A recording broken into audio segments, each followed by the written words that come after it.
감사, 온 마음을 다해 감사하는 여러분 모두에게 하나님의 은혜와 평강이 함께 하시길 기원합니다. 오늘 전교회 연합 예배인데요. 우리 유치부 어디 있습니까? 한번 손을 흔들어 주세요. 유치부, 네. 네. 잠옷실에서 손을 반짝 들었습니다. 아동부 어디 있나요? 아동부? 네. 중층에 아동부 친구들이 있네요. 반갑습니다. 네. 중고등부 청소년부 친구들 어디 있습니까? 네. 반갑습니다. 네. 확실히 아동부 친구들은 막 활짝 웃으면서 이렇게 하는데 중고등부 애들은 청년부, 네. 청년부 준비해. 네. 온 세대가 함께 예배하니까 더 뜻깊은 시간인 줄 믿습니다. 아르바이트를 두 글자로 줄이면 알바. 네. 잘 아시네요. 이 알바생이 뽑은 용언 없는 말 베스트 5가 있습니다. 용언 없는 말은 진정성 없이 그냥 습관적으로 내뱉는 상투적인 그런 말을 가리키죠. 알바를 알선해주는 한 회사에서 설문조사를 했는데요. 이 조사 결과 알바생 중 89%, 그러니까 90% 가까이가 손님들에게 마음에도 없는 그런 말을 습관적으로 했다고 합니다. 특히나 자신이 감정 노동자라고 느끼는 사람일수록 이 같은 응답이 높았다고 하는데요. 알바생들이 하는 용언 없는 말 1순위는 감사합니다가 차지했습니다. 2위는 어서 오세요. 3위는 죄송합니다. 그리고 네, 괜찮아요가 각각 4, 5위를 차지했습니다. 이 밖에도 잠시만 기다려주세요. 사랑합니다. 고객님. 또 오세요. 등도 우리 알바생들이 자주 하는 용언 없는 말로 꼽혔습니다. 그런데 1위를 차지한 감사합니다는 무려 43.8%나 나왔다고 합니다. 감사는 주는 사람이나 받는 사람 모두의 마음을 풍성하게 하죠. 우리는 감사할 줄 아는 이에게서 사람의 됨됨이를 보고 감사를 받을 줄 아는 사람에게서 건강한 인격을 봅니다. 그런데 이런 감사가 감정 노동을 하는 알바생들에게는 영혼 없이 통용되더라는 말이죠. 그 이유는 제가 곰곰이 생각해 봤어요. 왜일까요?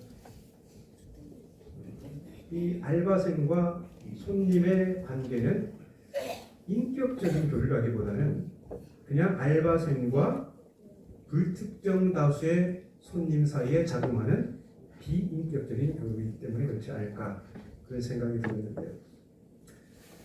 감사는 상호 간의 인격을 주고받는 인격적 교류입니다. 간혹 알바생 중에는 손님을 하나의 인격체로 대하는 그런 분들도 있어요. 그럴 때 우리가 기분이 어떻습니까? 기분이 되게 좋아요. 네, 제가 함양을 와서 지난번에 우리 장로님과 한번 어디 그 기관에 공공기관에 가본 적이 있는데요. 거기서 일하는 분은 알바생도 아닌데 세금을 받으면서 살아가고 있는 사람인데 민원을 가지고 찾아온 사람에게 엄청나게 딱딱하게 이렇게 반응을 하더라고요. 그냥 그거요. 또 무슨 일로 왔나? 라는 이런 표정이고 그 뭘 이렇게 질문을 하면 그게 친절하게 대답을 해주지 않고 그냥 딱딱 말을 잘라서 하니까 굉장히 불편하더라고요. 그래서 저는 안 그랬고요. 장로님의 마음 같아서는 그냥 와 이렇게 하고 싶다고. 당연히 장로님, 저도 사실은 그런 마음이 조금 있었는데 장로님께서 그렇게 먼저 해주셔가지고 저는 아닌 척하고 있었습니다. 그렇죠.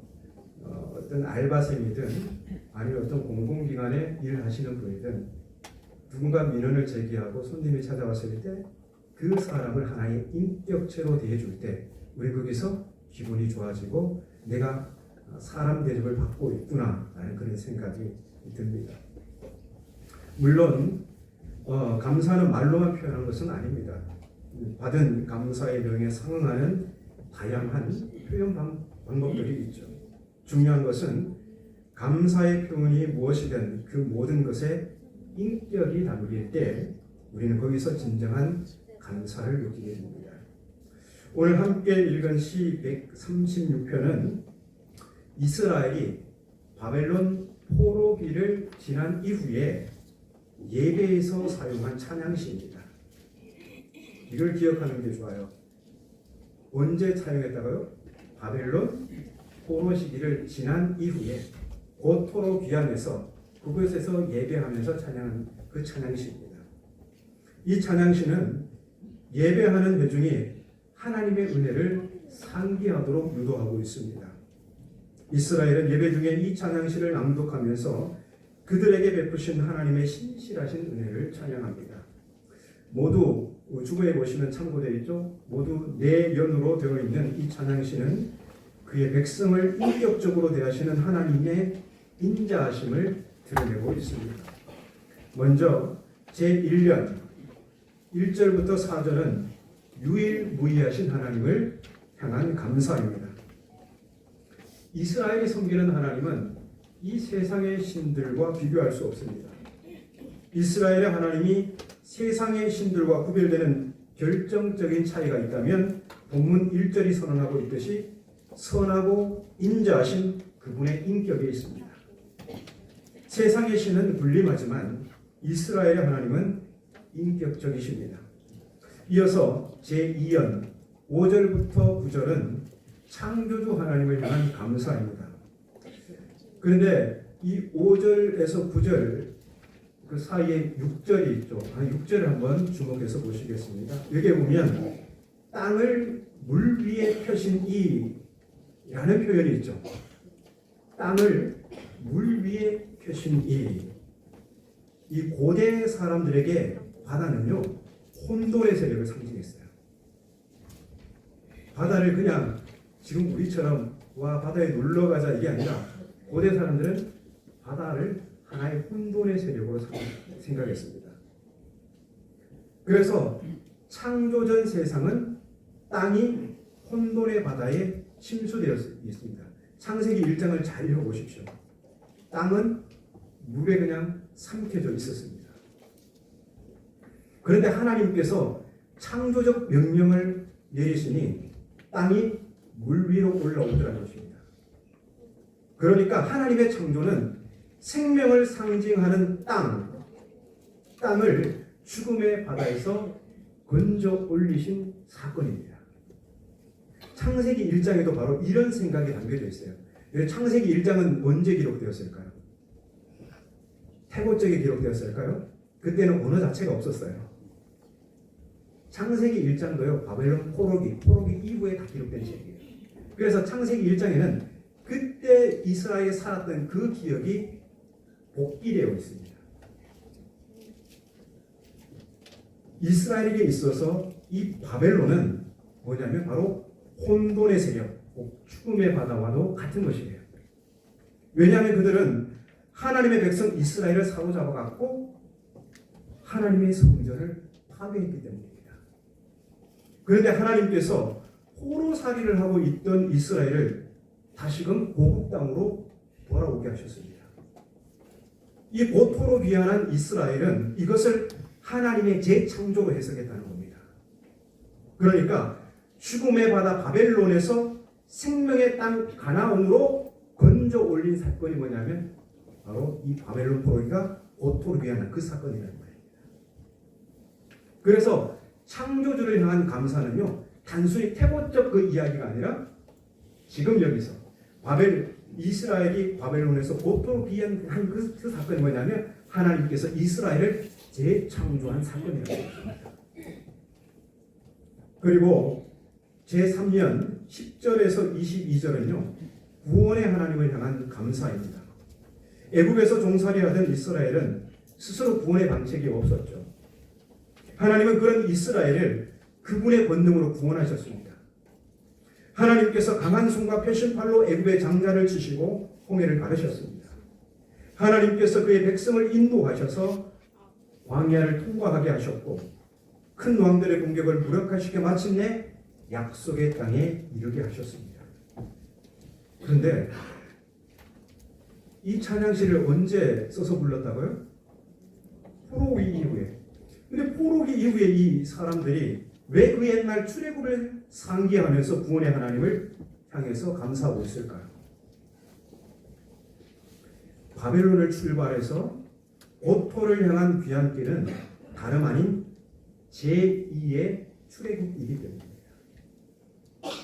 이스라엘은 출애굽을 상기하면서 구원의 하나님께 감사와 찬양을 드리고 있지만 그것은 단순히 그 옛날 과거의 사건이 아니라 지금 그 출애굽이 여기서 재현되고 있는 제2의 구원 사건이라는 것입니다. 그리고 제4연 23절부터 26절은 지금도 승리하시는 하나님을 향한 감사입니다. 과거 출애굽한 이스라엘이 가나안 땅에 들어갔을 때 하나님께서는 비천한 그들을 기억하시고 대적들의 공격에서 지켜주셨으며 때를 따라 먹을 양식을 주셨습니다. 하나님의 섭리적 돌보심이 이스라엘을 향해 끊임없이 공급되었습니다. 실로 이스라엘을 살게 하시는 분은 하나님이셨습니다. 이와 같이 하나님은 바벨론 포로살이에서 고토를 기한 이스라엘을 기억해 주셨습니다. 고향 땅에 돌아왔지만 예루살렘은 폐허가 되었고 성전은 잿더미가 된 그 상태로 있었습니다. 그러나 하나님께서는 비천한 그들을 기억해 주시고 성전 재건을 방해하는 대적들의 공격에서 지켜주셨으며 그들이 살아갈 수 있도록 필요한 모든 것을 섭리적 돌보심으로 채워주셨습니다. 이와 같이 이스라엘은 예배 중에 이 찬양시를 낭독하면서 바벨론 포로살이에서 회복을 주신 유일무이하신 하나님, 창조주 하나님, 구원의 하나님, 지금도 섭리하시는 하나님을 상기하며 그 하나님께 감사와 찬양을 드렸습니다. 그런데 이 모든 감사의 내용은 이스라엘을 인격적으로 대하시는 하나님의 인자하심을 드러내고 있다는 것입니다. 그 근거가 무엇일까요? 바로 본문에 총 26번이나 후렴구처럼 반복되는 인자하심이라는 고백입니다. 본문 5절을 보면요, 지혜로 하늘을 지으신 이에게 감사하라고 하면서 지혜로 하늘을 지으신 하나님의 창조 행위를 인자하심이라고 합니다. 지혜로 하늘을 지으신 이에게 감사하라. 그 인자하심은 뭘 얘기냐면 지혜로 하늘을 지으신 하나님의 창조 행위, 그것을 가리키는 것이죠. 이스라엘이 하나님께 감사해야 할 이유가 바로 하나님의 인자하심을 드러낸 창조 행위, 이게 영원하기 때문입니다. 이게 창조 행위는요, 하나님의 창조 행위는 해고적 거기에서 그냥 끝난 것이 아니에요. 하나님의 창조 행위는 지금도 계속해서 우리 가운데 반복되고 있는 것입니다. 또 본문 10절에는 애굽의 장자를 치신 하나님의 구원 행위를 인자하심으로 말하고 있고, 본문 23절에는 우리를 비천한 가운데에서 기억해 주신 하나님의 섭리적 돌보심을 인자하심이라고 고백하고 있습니다. 그러니까 하나님의 창조와 구원 행위 그리고 섭리적 돌보심은 모두 그의 백성을 향한 하나님의 인자하심을 드러내고 있다는 것입니다. 그래서 예배자는 과거에 있었던 하나님의 창조와 구원 그리고 섭리적 돌보심이 지금도 그리고 오는 세대에도 영원할 것을 선포하는 것입니다. 그 인자하심이 영원함이로다.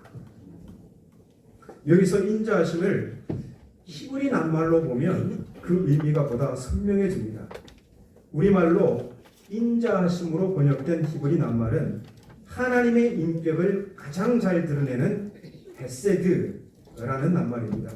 지난번에도 한번 헤세드 함께 나눈 적이 있었죠. 이 헤세드는 계약 관계에서 사용하는 말입니다. 그러니까 하나님과 우리가 언약 백성 아닙니까? 우리가 언약 백성 아닙니까? 하나님과 우리의 그 언약 관계 안에서 우리가 이해할 수 있습니다. 그런데 여러분, 계약 혹은 언약이 성사되려면 먼저 계약 당사자들끼리 서로 잘 대해 주어야 합니다. 그리고 서로 잘 대해 주는 것이 변함없이 지속되어야 합니다. 그래야지 계약 혹은 언약이 깨지지 않고 계속해서 유지될 수 있는 것이죠. 헤세드라는 낱말이 바로 이 두 가지가 내포되어 있습니다. 서로 잘 대해 주는 것, 그리고 변함없이 지속하는 것. 그래서 그의 인자하심이 영원함이로다라는 선포는요, 이스라엘을 인격적으로 대하시는 하나님의 창조와 구원과 그의 섭리적 돌보심이 변함없이 지속적이다라는 고백입니다. 그러므로 그의 인자심이 영원함이로다는 선포는 그의 백성을 향한 하나님의 창조와 구원과 섭리적 돌보심이 어제도 오늘도 그리고 앞으로도 지속될 것이라는 인격적 신뢰입니다. 바로 이러한 인격적 확신 아래에서 하나님을 향한 이스라엘의 감사가 선포됩니다. 주님께 감사하십시오. 왜냐하면 그의 헤세드가 어제도 오늘도 내일도 지속될 것이기 때문입니다. 원문을 보면요, 이렇게 원인과 결과, 인과관계로 되어 있습니다.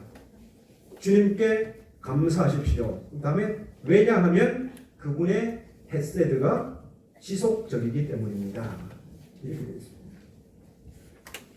이렇듯 하나님의 헤세드에 대한 인격적 신뢰가 확고하면 우리는 어떤 상황에도 감사할 수 있습니다. 고난의 현실에서도 불확실한 미래에 대한 불안 속에서도 우리는 여기까지 공급하신 하나님의 헤세드를 기억하면서 그 하나님의 헤세드가 우리 삶에 변함없이 공급될 것을 확신하기 때문입니다. 이렇듯 하나님을 향한 우리의 감사는 바로 하나님의 헤세드라는 인격적 신뢰 위에서 고백되는 것입니다. 하지만 하나님의 헤세드에 대한 인격적 신뢰가 약하면요, 하나님의 헤세드는 내가 요구하는 조건이 충족될 대로 제한되어 버립니다. 내 조건이 충족되면 하나님의 헤세드를 노래하지만 내 조건이 충족되지 않으면 입술에서는 감사가 사라지고 원망의 소리가 커집니다. 왜 그럴까요? 하나님의 헤세드를 인격적으로 신뢰하지 않기 때문입니다. 그래서 헤세드는 인격적 관계 안에서 상호작용하는 것입니다. 먹고 살기 어려운 때에 고려장이라는 풍습이 있었죠. 고려장은 나이가 많은 부모를 깊은 산중에 버리는 것입니다. 어느 아들이 늙은 어머니를 더 이상 공양하지 못하고 지게에 지고 깊은 산속으로 들어갑니다. 점점 산속 깊숙이 들어가고 있는데 어머니가 계속 꽃나무 가지를 꺾어서 길에 뿌립니다. 나뭇가지를 부러뜨리는 소리가 이 아들에게 들려와서 아들이 묻습니다. 어머니 뭐 때문에 이 나뭇가지를 자꾸 꺾습니까? 표시하려고 그런다. 아니 뭐 돌아갈까지를 걱정하십니까? 아니 나는 가면 못 올 걸 다 알고 있어. 그러나 네가 돌아갈 때 길을 잃어버릴까 봐 이러고 있는 거야. 아들은 하늘이 무서워서 어머니를 모시고 다시 돌아와 행복하게 잘 살았다고 합니다. 당신의 아들에게 버림당할 것을 알면서도 어머니는 변함없는 헤세드를 아들에게 보여주셨죠. 예수께서 잡히셨을 때 제자들은 예수님을 부인하고 모두 흩어졌습니다. 예수님을 메시아로 환호하며 추종했던 군중들도 십자가를 지신 무력한 예수님을 보고 차갑게 돌아섰습니다. 과거 우리도 제자들 중 하나이거나 군중들 중 하나였습니다. 우리가 하나님의 아들을 버렸고 메시아를 십자가에 못 박았습니다. 하지만 독생자를 버린 우리를 하나님께서 품어주셨습니다. 예수께서 부활하신 후 당신을 부인하고 버린 제자들을 찾아가 주님 그들을 하나님은 바로 그 하나님의 헤세드가 영원할 것을 십자가에 달리신 그리스도를 통해, 그리고 부활하신 그리스도를 통해 우리에게 선명하게 보여주셨습니다. 하나님은 하나님을 버린 죄인을 버리지 않으십니다. 죄인을 포기하거나 버려두지 않는 하나님의 진영, 이것이 하나님의 헤세드입니다. 지나온 한 해를 돌아보십시오. 순간순간 얼마나 힘든 일이 많았습니까? 그냥 손 놔버리고 싶은 순간도 몇 번이나 있었습니까? 인내하며 견디는 중에 우리의 마음이 굳어가는 것을 알고 우리가 얼마나 소스라치게 놀랐습니까? 그럼에도 돌아보니 그런 우리를 재창조하시고 재구원하시고 섭리적 돌보심으로 역사하신 하나님의 헤세드가 이리도 한결같으니 우리가 어찌 감사하지 않을 수가 있겠습니까? 그래서 우리가 감사 찬양을 함께 하기를 원하는데요. 그러므로 우리는 오늘 감사절을 맞아 올 한 해 우리로 고난의 긴 터널을 통과하게 하시고 그 시간을 통해 우리를 더 온전한 하나님의 사람으로 재창조하신 창조주 하나님께 감사합니다. 우리를 파멸의 길로 가도록 내버려 두지 않으시고 죽음의 웅덩이와 수렁에서 건져주신 구속주 예수 그리스도께 감사합니다. 우리가 흔들릴 때마다 십자가에서 나타난 하나님의 사랑을 우리 마음에 부어주셔서 우리로 곁길로 가지 않고 올바름을 선택할 수 있도록 붙잡아 주신 성령님께 감사합니다. 그래서 하나님의 헤세드, 이것이 우리가 감사해야 할 이유이고 우리가 찬양해야 할 이유입니다.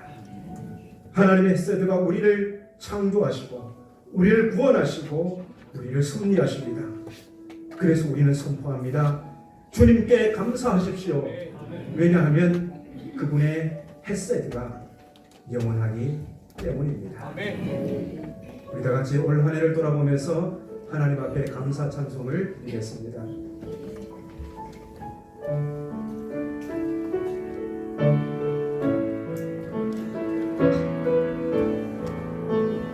날 구원하신 주 감사, 모든 것 주신 나사, 지난 추억이네 감사, 주의 곁에 계시네.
그의 백성을 인격적으로 돌보시는 유일무이하신 하나님, 하나님의 햇새들을 드러내는 하나님의 창조와 구원, 그리고 섭리적 돌보심이 어제도 오늘도 그리고 영원토록 지속될 것을 믿습니다.